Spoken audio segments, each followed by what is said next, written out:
Mention the name Dracula, and the mind immediately conjures images of vampires and Gothic castles. But this legend is a fictional distraction from a much more grounded and far more terrifying historical reality. Vlad III ruled Wallachia, a tiny buffer state in modern Romania, pinned between the Kingdom of Hungary and the Islamic Ottoman Empire.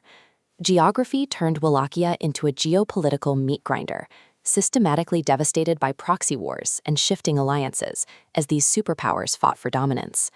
In a region where weakness meant immediate annihilation, any chance at independence required a leader who could outmatch the violence of the empires surrounding him.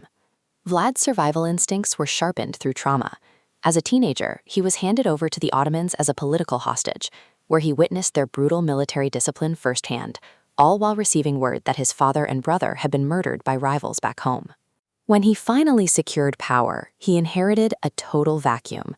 He took the throne with a tiny, untrained army, a court filled with treacherous nobles, and an Ottoman superpower already marching toward his borders. To survive a mismatch of this scale, Vlad realized he had to become scarier than the armies trying to conquer him. His first hurdle was internal treason. The Wallachian nobility, known as the boyars, had spent years colluding with foreign powers and had been directly responsible for the death of his family. Vlad invited these treacherous boyars to a feast to settle their grievances. Instead, he had his guards slaughter them and hoisted the survivors into the air on tall wooden stakes. The public impalements effectively silenced internal opposition. According to historical legend, Vlad felt so secure in his control that he placed a solid gold cup in the capital's central square for public use, knowing no one would dare to steal it. By instilling a pervasive fear of his rule, Vlad unified a fractured state, securing his rear flank so he could focus entirely on the coming invasion. In 1462, Sultan Mehmed II, the conqueror of Constantinople, invaded Wallachia with an overwhelming force of up to 300,000 men. Vlad faced them with only 30,000 soldiers. A pitched, open-field battle was a mathematical impossibility for the Wallachians. To stop the advance, Vlad turned his own land into a wasteland. He burned his own crops and poisoned his own wells, leaving nothing but blackened, barren fields for the Ottoman scouts to forage. He then initiated a horrifying form of early biological warfare, gathered citizens suffering from bubonic plague, leprosy, and cholera, and sent them into the paths of the Turkish army to contaminate their camps. Weaponizing the environment and his own diseased subjects acted as a massive force multiplier, crippling the superpower's advance without a single clash of blades. Vlad knew he couldn't destroy the Sultan's army, so he focused on destroying their morale. Using the fluent Turkish he learned during his years as a hostage, he disguised himself to infiltrate the Ottoman camp, scouting the tents to locate the Sultan's headquarters. This led to the night attack on Targoviste.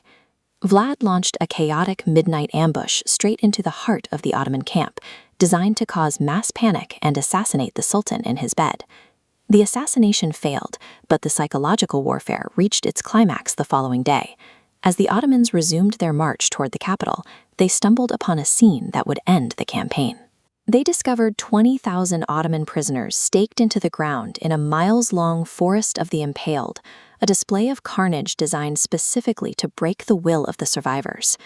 This psychological collapse worked where conventional armies had failed. Horrified by the display, the Sultan ordered his forces to turn around and abandon the invasion. Vlad repelled the largest army in the world, but his uncompromising independence alienated his Christian allies. In late 1462, the Hungarians betrayed and imprisoned him. To justify his imprisonment, political rivals used the printing press to distribute exaggerated pamphlets portraying him as a bloodthirsty madman. These smear campaigns formed the blueprint for how Europe viewed the Impaler, turning a pragmatic tactician into a cultural monster. 400 years later, author Bram Stoker took this heavily propagandized name and region to create the ultimate fictional vampire. The historical Vlad was a product of an era defined by unyielding violence. Today, the stone ruins of his fortresses stand as a physical reminder of Wallachia's impossible geopolitical position. He refined the common brutality of the 15th century into a mechanism for survival. Vlad the Impaler didn't create the violence of his age. He simply weaponized it to ensure his kingdom didn't disappear from the map.